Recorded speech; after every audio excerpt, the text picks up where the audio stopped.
नमस्कार दोस्तों। आज हमारी चर्चा का विषय है कर्जा यानी ऋण। सामान्य तौर पर देखा जाए तो जो कर्ज होता है वो देश के लिए, प्रदेश के लिए या परिवार के लिए एक बोझ की तरह होता है। और जितना कर्ज बढ़ता जाता है उतनी ही परेशानी भी बढ़ती जाती है और बोझ भी बढ़ता जाता है। और अगर राजस्व की उगाही ना हो या आमदनी ना हो रही हो तो कर्ज एक विकराल रूप धारण कर लेता है, जैसा अमूमन देखा जाता है। लेकिन अभी एक बहस चल रही थी, उसमें एक संघ के विचारक हैं संगीत रागी और एक वरिष्ठ पत्रकार हैं अनंत विजय।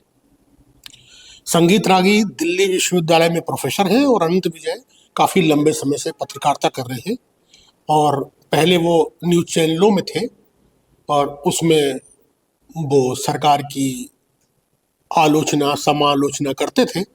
और जब से मोदी सरकार आई तब से उन्होंने इन न्यूज चैनलों को छोड़कर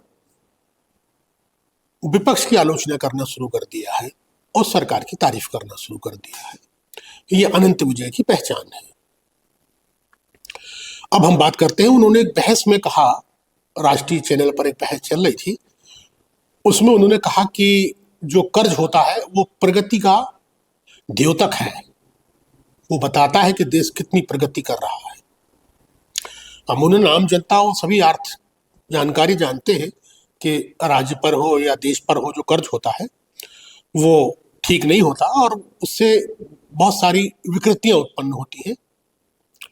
महंगाई बढ़ती है, योजनाओं के लिए हाथ खींचने पड़ते हैं, नई योजनाएं नहीं बन पाती।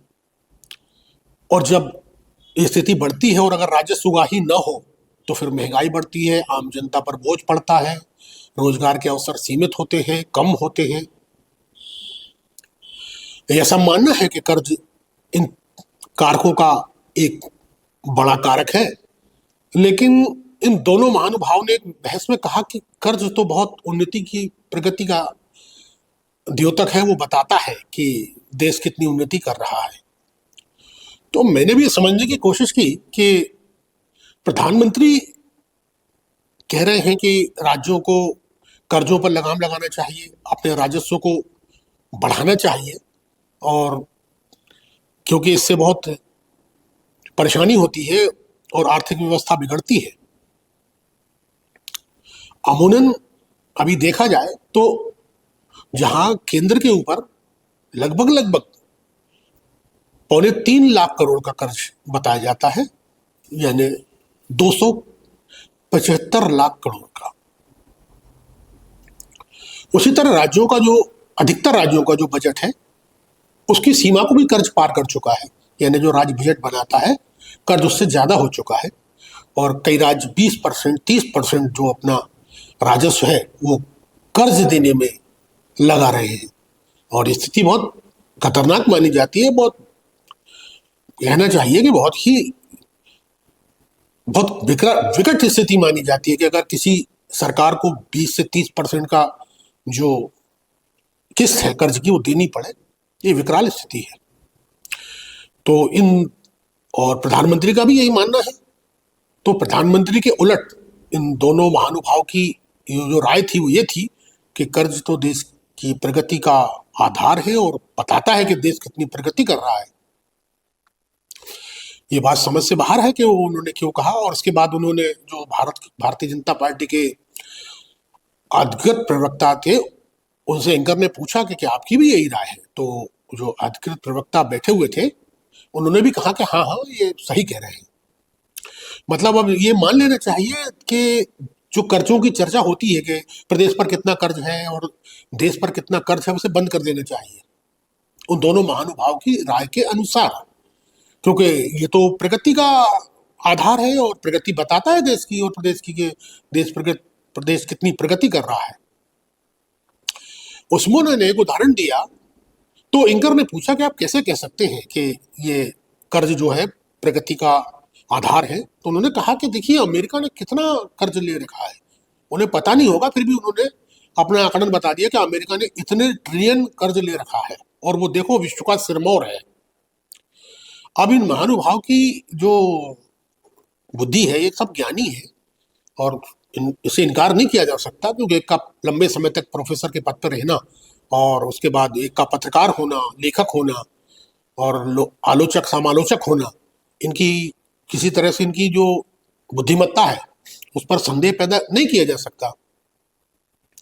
लेकिन उन्होंने कहा कि अमेरिका के ऊपर इतने ट्रिलियन का कर्ज है और फिर भी देखिए अमेरिका आर्थिक रूप से विश्व का कितना सिरमौर बना हुआ है, सरताज है वो। ये बात उन्होंने कही, ये सच बात है कि अमेरिका के ऊपर बहुत कर्ज है, लेकिन वो ये भूल गए कि जितना अमेरिका के ऊपर कर्ज है उससे 3 गुना कर्ज अमेरिका ने दूसरे देशों को दे रखा है। उससे 3 गुना कर्ज जो है उससे ज्यादा अमेरिका ने दूसरे देशों को दे रखा है और उसका वो ब्याज खा रहा है। आप अंदाज लगा लीजिए कि मेरे पे जो कर्ज है, जो मैं उसका ब्याज देता हूं, और उससे 3 गुना कर्ज का ब्याज मेरे पास आता है। तो क्या ये ऐसा भारत के साथ है? क्या भारत ने भी ऐसी कर्ज दे रखा है लोगों को कि उनका कर्ज इतना आता है, उसका जो ब्याज है वो इतना आता है हमारे पास कि हमारा कर्ज जो है प्रगति का कारण सिद्ध हो?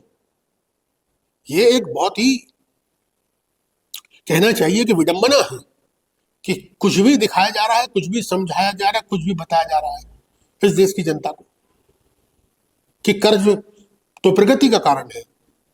आप अमेरिका की बात कर रहे थे तो पहले उसका अध्ययन करते, आप ज्ञानी हैं, उसके बाद आपको ये चीज बतानी चाहिए थी। लेकिन आपने ये कह के एक प्रकार से आम जनता जो आपको मानती है कि आप इतने बड़े हैं, वो जो देख रही होगी तो उसके मन में क्या भाव गया होगा? ये तो प्रधानमंत्री भी मानते हैं कि कर्ज जो है एक विकट समस्या है देश के लिए, प्रदेश के लिए। तो ये तो राय उनकी उलट थी। अब सवाल ये उठता है कि इसका, और फिर भारतीय जनता पार्टी के अधिकृत प्रवक्ता का इसमें का हामी भरना और हाँ कहना कहीं ना कहीं संदेह पैदा करता है। अब ये संदेह अगर कोई दूर कर सकता है तो भारत की जो वित्त मंत्री है श्रीमती निर्मला सीतारमण, वो दूर कर सकती हैं और उन्हें बताना चाहिए कि अगर बहसों में इस तरीके से जो आपके समर्थक लोग बैठ रहे हैं, बुद्धिजीवी हैं और ऐसी बात कर रहे हैं, तो उसकी वास्तविक सच्चाई क्या है, देश को सच्चाई पता चलना चाहिए। क्योंकि हमारी जनता को हम बताएं कि कर्ज तो बहुत उन्नति के कारण है, तो ये बहुत गलत बात है। भारत में कर्ज, प्रदेश में कर्ज उन्नति का कारण नहीं है, ये अवनति का कारण है। कितने संसाधनों को रोककर, कितनी योजनाओं को रोककर, कितनी महंगाई बढ़ाकर उस कर्जों का ब्याज चुकाया जाता है। कर्ज तो ज्यों को त्यों बना रहता है। ये सवाल हमारे वर्तमान नहीं, हमारी पीढ़ी का है। और सारे बुद्धिजीवी और बुजुर्ग कहते थे कि कर्ज तो हम ले लेते हैं, लेकिन इसका अभिशाप हमारी पीढ़ियां भुगती है। तो इसमें अब ये जरूरी हो जाता है कि भारत सरकार का कोई जिम्मेदार प्रतिनिधि इस बारे में अपना स्पष्टीकरण दे और जनता को बताए, तभी ये बात सच्चाई सामने आएगी देश के, और सच्चाई सामने आना ही चाहिए।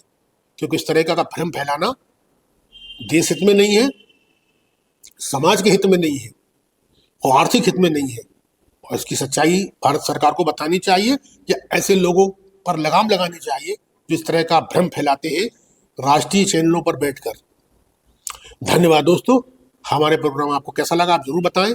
हमारे चैनल को सब्सक्राइब करें, लाइक करें, शेयर करें और कमेंट करें और बताएं कि आपका प्रोग्राम कैसा लगा, ताकि हम इसी तरह से और प्रोग्राम आपको दिखाते रहें। धन्यवाद दोस्तों।